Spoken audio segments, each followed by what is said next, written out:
ত্রিপুরার বন্যা মোকাবেলায় দুর্গতদের উদ্ধারের জন্য আগাম প্রশিক্ষণ নিচ্ছে আসাম রাইফেলসের 28 নম্বর বাহিনী। কুমারঘাট মহকুমার ফটিকরায় রাধানগরস্থিত আসাম রাইফেলসের উদ্যোগে মাসব্যাপী চলে আসছে তাদের এই প্রশিক্ষণ।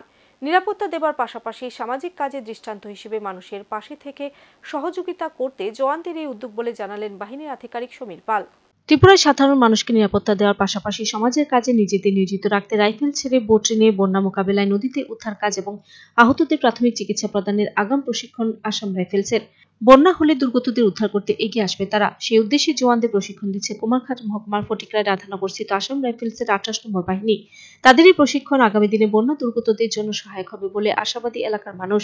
তারা শপথ করেছিলেন সাধারণ মানুষকে নিরাপত্তা দেবার, কিন্তু এর বাইরেও এখন মানুষের পাশে থেকে সহায়তা করতে প্রশিক্ষণ নিচ্ছে আসাম রাইফেলসের জওয়ানরা।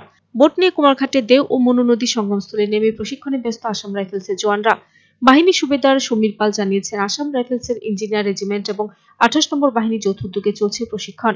বন্যা হলে জলে ডুবে যাওয়া লোকেদের উদ্ধার কাজ কিভাবে করতে হবে এবং তৎক্ষণাৎ যাতে উদ্ধারে ঝাঁপিয়ে পড়তে কোনো অসুবিধা না হয় তার জন্য চলছে প্রশিক্ষণ।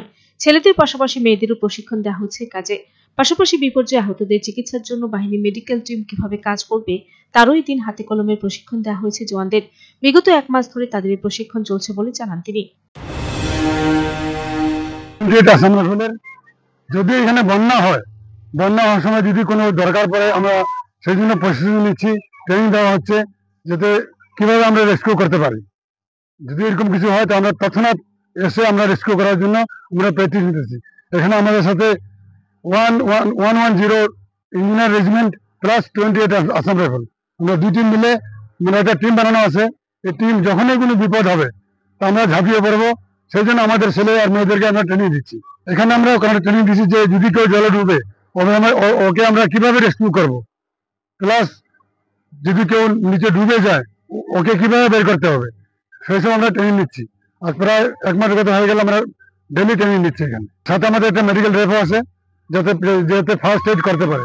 যদি ফার্স্ট এড করার পর তারপরে হসপিটাল নেওয়া যাবে, যাতে ফার্স্ট এড করার জন্য আমরা রাখা আছে। সুবিধা সমীর পাল জানিয়েছেন, যে কোনো বিপদে সাধারণ মানুষের সাহায্যে সবসময় পাশে থাকে আসাম রাইফেলস। তারই অঙ্গ হিসেবে চলছে প্রশিক্ষণ। যতদিন বর্ষা মৌসুম শেষ না হয় ততদিন পর্যন্ত তাদের এই প্রশিক্ষণ জারি থাকবে এবং তৈরি থাকবে তাদের পুরো টিম। মোট 20 জনকে নিয়ে একটি টিম তৈরি করে 59 জেলা বিভিন্ন জায়গায় তাদের প্রশিক্ষণ চলছে বলে জানালেন তিনি। আমরা সবসময় পাবলিকের পাশেই থাকি, যে কোনো কাজের জন্য, যে কোনো বিপদের জন্য হলেও আমরা সবসময় পাবলিকের কাছেই থাকি। যতক্ষণ এই বৃষ্টির সিজনটা শেষ না হয় ততক্ষণ আমাদের টিমটা গঠিত থাকবে আর সবসময় রেডি থাকবে। আমরা বর্তমান তো এই এরিয়াতেই মতলব কোনো সময় দশমী ঘাট, কোনো সময় ওই ফটিকরায় ঘাট আর হালাইমুড়া, এসব কোনো সময় আপনার ওই যে কি বলে কৈলাসর বড় একটা ঝিল আছে, ওই ঝিলের কাছে সব যেদিকে মানে জায়গা দেখে নিই, হয়তো কোথায় বিপদ হয়ে জানে নাই, যেদিন যেখানে বিপদের খবর পাবো আমরা তাদের এখানে চলে যাবো। আমরা এখানে টোটাল 20 জন, কিন্তু আজকে আমাদের 2-3 জন কম আছে, টোটাল 20 জনের টিম বানানো আছে। আসাম রাইফেলসের উদ্যোগে সাধুবাদ জানিয়েছেন মানুষ।